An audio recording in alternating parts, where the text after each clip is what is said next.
So I went to open my phone the other day and a news app caught my eye. And what I saw truly disturbed me. The article, which was presented by the LA Times, was written by a man named Robert Sapolsky. Yes, this article, it piqued my interest. But one of the first things that I have realized in all of the years of my studies is that when you find an article or a video on YouTube or someone is talking to you, you need to know, where are they getting this information? Who is the person that's behind this thought? Who wrote this article?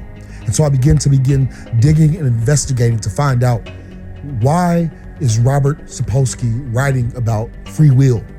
What is his deeper beliefs about God and about faith? Because if Robert Sapolsky and I don't align and agree on faith, there's going to be biases that I imagine I will not agree with. The Bible is my ultimate source of authority. And so I begin to dig to find, what are the beliefs of Robert Sapolsky? And it didn't take me long to find out that Robert Sapolsky is an atheist. I put in a few topics on Google. This is something we should do regularly when we're studying anything on the internet. You've got to learn to use your filter. Listen to his words from his own mouth. And as a strident atheist, this strikes me as one of the most irrational, nutty, magnificent things we are capable of as a species. From the article, it turns out that Robert is a Stanford scientist, and he makes this proclamation that free will does not exist. As I begin to read this article and think about perspectives, and I begin to think about the perspective of a believer, and what was my response to this? How would people respond to this who are believers?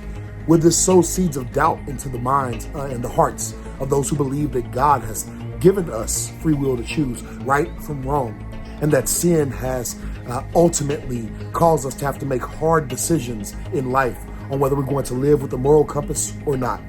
I want to share with you and show you the perspectives of how we should use a filter when we're on Google and we're searching for different things, and when we find or run across things on YouTube or Google that stand out to us and attract us to read.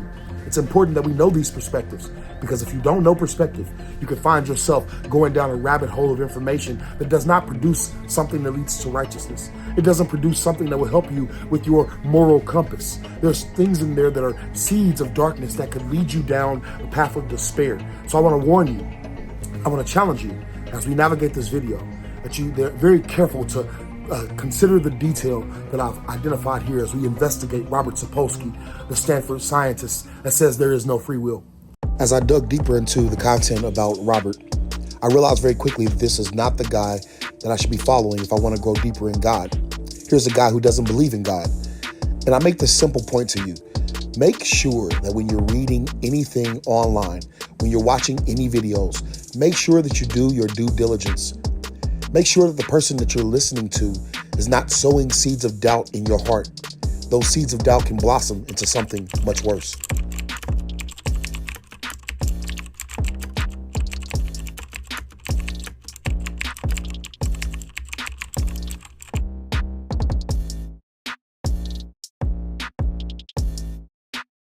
Okay, if you're searching for fresh tools and instruction to deepen your relationship with God, this is definitely the channel for you. So make sure you subscribe and click the notifications bell for all of our videos. I want to thank you in advance for your subscription and look forward to having some good time and communication with you. Have a good one.